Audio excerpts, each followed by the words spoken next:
যাতে মুখটা বন্ধ থাকে, কথা না বলে। মুখ বন্ধ হলে কি হবে? নাক ডাকা তো বন্ধ হইতেছে না। এই নাক ডাকাস কেন? চুপ চুপ।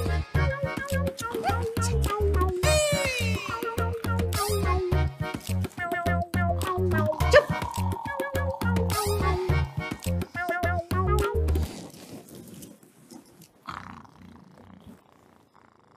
চুপ।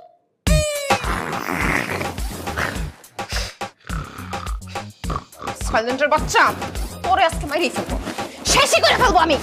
চুপ, নাক ডাকবি না, একদম চুপ।